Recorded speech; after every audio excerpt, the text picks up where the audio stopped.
नमस्कार। हार्दिक स्वागत है आपका आज के एफपीओ बुलेटिन में। और मैं हूं आपके प्रगति पथ का सदाबहार साथी मनोज मिश्र। आशा है आप स्वस्थ और आनंद में। आज के बुलेटिन में आपको कृषि यंत्र बैंक की स्थापना, कस्टम हायरिंग सेंटर की स्थापना और फसल अवशेष प्रबंधन के लिए स्पेशल कस्टम हायरिंग सेंटर की स्थापना हेतु सरकारों द्वारा प्रदान की जा रही बम्पर अनुदान सहायता योजना के बारे में जानकारी मिलने वाली है।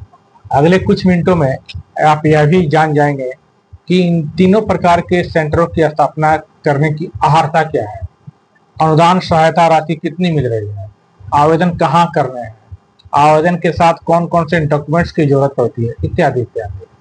मगर इससे पहले हम अगले 2-3 मिनटों में आपको यह भी बता देना चाहते हैं कि केंद्र व राज्य सरकारों द्वारा ऐसी योजनाओं के संचालन का उद्देश्य क्या है।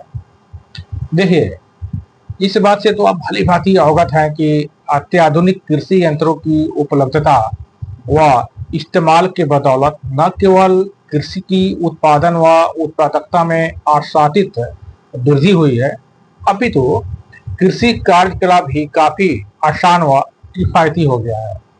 समय के बचत के साथ साथ किसानों के बेशुमार लाभार्जन में भी कृषि यंत्रों की भूमिका महत्वपूर्ण रही है। हमारे इस बात से भी आप जरूर सहमत होंगे कि देश के 86% से अधिक किसान लघु व सीमांत किसानों की श्रेणी में आते हैं। बेलगाम बढ़ती जनसंख्या के कारण दिन प्रतिदिन खेतों के टुकड़े होते जा रहे हैं।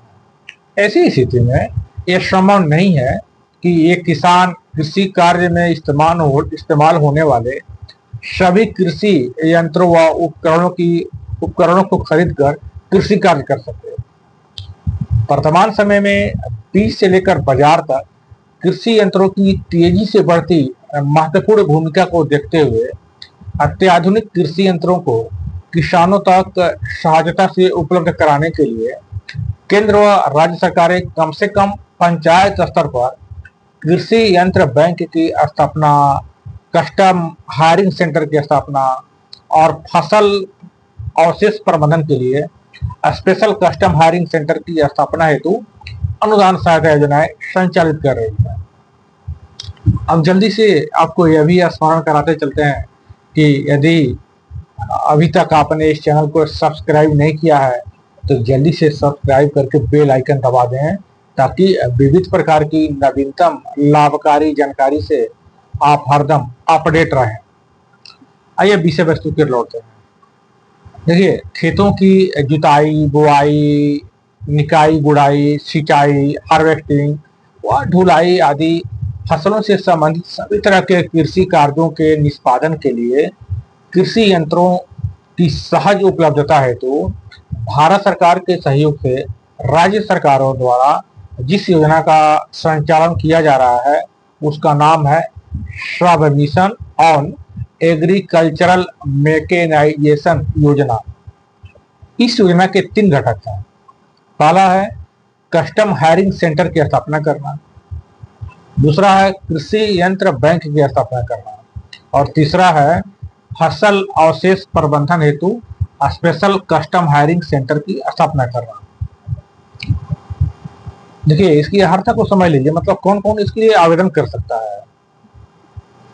कोई भी किसान उत्पादक संगठन अर्थात एफपीओ, किसान स्व सहायता समूह, ग्राम संगठन, क्लस्टर फेडरेशन, हाथमा से संबद्ध फार्मर इंटरेस्ट ग्रुप अर्थात एफआईजी, नाबार्ड या राष्ट्रीयकृत बैंक से संबद्ध किसान क्लब एवं पैक्स, इन तीनों सेंटरों में से किसी एक की स्थापना हेतु आवेदन कर सकते हैं। क्योंकि यह योजना देश के लगभग सभी राज्यों और केंद्र शासित प्रदेशों में संचालित हो रही है, इस योजना से संबंधित सभी राज्यों के सटीक विवरणों को एक छोटे से वीडियो में समाहित कर पाना संभव नहीं है। इसलिए यहाँ हम केवल बिहार राज्य में संचालित सब मिशन ऑन एग्रीकल्चरल मैकेनाइजेशन योजना के विवरणों से आपको अवगत करा रहे हैं। आप चाहे जिस राज्य के निवासी हो, आप अपने राज्य के संदर्भ में इसका अवलोकन कर सकते हैं। आइए बारी बारी से श्रम मिशन ऑन एग्रीकल्चरल मैकेनाइजेशन योजना से संबंधित तीनों घटकों को, तीनों घटक के स्वरूप को बारी बारी से समझ लिया जाए। तो पहला जो आपको बता रहे थे वो है कस्टम हायरिंग सेंटर की स्थापना। देखिए, यह राज्य के सभी जिलों में स्थापित की जा सकती है, यानी सभी जिलों के आवेदक कस्टम हायरिंग सेंटर की स्थापना के लिए आवेदन कर सकते हैं। और जहां तक कस्टम हायरिंग सेंटर की स्थापना की लागत की बात है, तो इसकी लागत शासन द्वारा 10 लाख रुपए निर्धारित की गई है। अब अनुदान सहायता की भी बात कर ली जाए। देखिए, इस घटक के अंतर्गत 35 बीएचपी एवं उससे ऊपर के ट्रैक्टर पर अधिकतम 1,60,000 रुपए की अनुदान सहायता एवं अन्य यंत्रों पर 40% अनुदान सहायता प्रदान की जा रही है। कहने का मतलब ये है कि इस घटक में अधिकतम 4 लाख रुपए की अनुदान सहायता लाभुक को प्रदान करने का प्रावधान है। इस घटक में आवेदन करने के पूर्व आपको कृषि विभाग के कुछ शर्तों के बारे में भी जान लेना जरूरी है। और शर्त यह है कि प्रत्येक कस्टम हायरिंग सेंटर के लिए स्थानीय फसल चक्र के अनुसार ट्रैक्टर चालित या स्वचालित जुताई या बुआई या रोपनी, कटाई और दौनी या थ्रेसिंग की प्रत्येक क्रियाओं से संबंधित कम से कम एक यंत्र लेना अनिवार्य है। और हाँ, वैसे आवेदकों का चयन नहीं किया जाएगा जिन्हें कृषि यंत्र बैंक की स्थापना में चयन हो चुका है उनका, या फिर उनको पहले से अनुदान सहायता मिल चुकी है, यानी ऐसे लोगों का चयन नहीं किया जाना है। दूसरा, हम बात कर रहे हैं, जो आपसे बात कर रहे थे कृषि यंत्र बैंक की स्थापना के बारे में। तो देखिए, कृषि यंत्र बैंक राज्य के सभी जिलों में स्थापित की जा सकती है, यानी सभी जिलों के आवेदक कृषि यंत्र बैंक की स्थापना के लिए आवेदन कर सकते हैं। और कृषि यंत्र बैंक की स्थापना की लागत की जहां तक बात है, तो इसकी लागत शासन द्वारा 10 लाख रुपए निर्धारित की गई है। अब इस घटक की अनुदान सहायता को भी समझ लीजिए। देखिए, इस घटक में के अंतर्गत 35 बीएचपी एवं उससे ऊपर के ट्रैक्टर पर अधिकतम 2,40,000 रुपए की अनुदान सहायता एवं अन्य यंत्रों पर 80% अनुदान सहायता प्रदान की जा रही है। कहने का मतलब यह है कि इस घटक में अधिकतम 8 लाख रुपए की अनुदान सहायता लाभुक को प्रदान करने का प्रावधान है। अब कृषि यंत्र बैंक की स्थापना हेतु आवेदन करने के पूर्व आप कृषि विभाग की कुछ शर्तों को भी जान लीजिए। और शर्त यह है कि प्रत्येक कृषि यंत्र बैंक की स्थापना के लिए स्थानीय फसल चक्र के अनुसार ट्रैक्टर चालित या स्वचालित जुताई, बुआई या रोपनी, कटाई, दौनी या थ्रेसिंग की प्रत्येक क्रियाओं से संबंधित कम से कम एक यंत्र आपको लेना अनिवार्य है। और एक बात और, वैसे आवेदकों का चयन नहीं किया जाएगा जिन्हें कृषि यंत्र बैंक या कस्टम हायरिंग सेंटर के लिए पूर्व में चयन किया जा चुका है या उन्हें अनुदान मिल चुका है। अब तीसरे की जो घटक इसके हम आपसे चर्चा कर रहे थे, इसका नाम है फसल अवशेष प्रबंधन हेतु स्पेशल कस्टम हायरिंग सेंटर की स्थापना। देखिए, सबमिशन ऑन एग्रीकल्चरल मैकेनाइजेशन योजना के अंतर्गत राज्य के रोहतास, कैमूर, बक्सर, भोजपुर, नालंदा, पटना, पश्चिम चंपारण, पूर्वी चंपारण, औरंगाबाद, लखीसराय, शेखपुरा, अररिया, गया, नवादा एवं जहानाबाद जिलों में फसल अवशेष प्रबंधन हेतु स्पेशल कस्टम हायरिंग सेंटर स्थापित की जा रही है। यानी इन जिलों के जो आवेदक हैं वो फसल अवशेष प्रबंधन हेतु स्पेशल कस्टम हायरिंग सेंटर की स्थापना के लिए आवेदन कर सकते हैं। अब स्पेशल कस्टम हायरिंग सेंटर की स्थापना की जो लागत की जो बात करें, तो शासन द्वारा इसके जो लागत निर्धारित किया गया है वो 20 लाख रुपए है।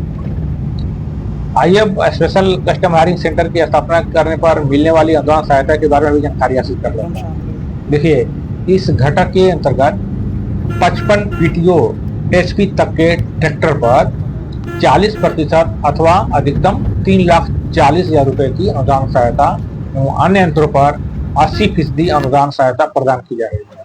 कहने का मतलब यह है कि इस घटक में अधिकतम 12 लाख रुपए तक की अनुदान सहायता लाभों को प्रदान करने का प्रावधान है। आइए अब स्पेशल कस्टम हायरिंग सेंटर की स्थापना से संबंधित कृषि विभाग की कुछ शर्तों को भी जान लिया जाए। और शर्त यह है कि प्रत्येक स्पेशल कस्टम हायरिंग सेंटर की स्थापना के लिए फसल अवशेष प्रबंधन हेतु चिन्हित 4 समूहों में से किसी 3 समूह से संबंधित एक यंत्र लेना अनिवार्य है। तो तीनों घटकों को आप बहुत ही बेहतर तरीके से मुझे लगता है आप समझ गए होंगे। अब आपको यह जान लेना जरूरी है कि आवेदन करने के साथ कौन कौन से डॉक्यूमेंट्स की जरूरत पड़ती है। तो देखिए, आवेदक यदि कोई समूह या संस्थान या एफपीओ या पैक्स है तो अपने संस्था का बेसिक पेपर आवेदन के साथ अपलोड करना जरूरी है। जैसे कोई एफपीओ आवेदन करता है तो पंजीकरण certificate, MOA, AOA, pan, bank खाता विवरण, ऑडिट रिपोर्ट, रेजुलेशन, अधिकृत मोबाइल नंबर और ईमेल आईडी आदि की जरूरत पड़ेगी। इस तरह कोई किसान व्यक्तिगत रूप से आवेदन करता है तो किसान पंजीकरण, भू स्वामित्व प्रमाण पत्र, आधार, पैन, बैंक खाता विवरण, मोबाइल नंबर और ईमेल आईडी आदि की जानकारी अंकित कर संबंधित डॉक्यूमेंट्स अपलोड कर रहे हैं। तो अब आवेदन की प्रक्रिया को भी आइए समझ लिया जाए।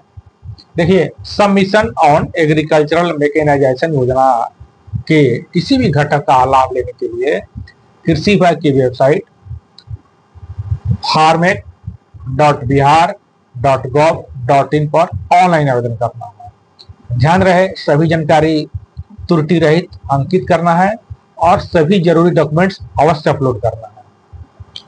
तो उम्मीद है आपको सबमिशन ऑन एग्रीकल्चरल मैकेनाइजेशन योजना के अंतर्गत कस्टम हायरिंग सेंटर, कृषि यंत्र बैंक और स्पेशल कस्टम हायरिंग सेंटर की स्थापना से संबंधित सभी तरह की जरूरी जानकारी मिल गई होगी। यदि कोई जिज्ञासा हो तो आप कमेंट बॉक्स में लिख सकते हैं।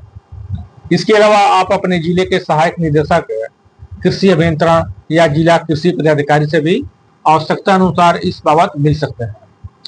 तो आप बिना विलंब किए जल्दी से अपेक्षित कदम बढ़ाइए और मुझे भी दीजिए विदा लेने की इजाजत। जल्दी मिलते हैं एक नई लाभकारी कारोबारी जानकारी के साथ। नमस्ते।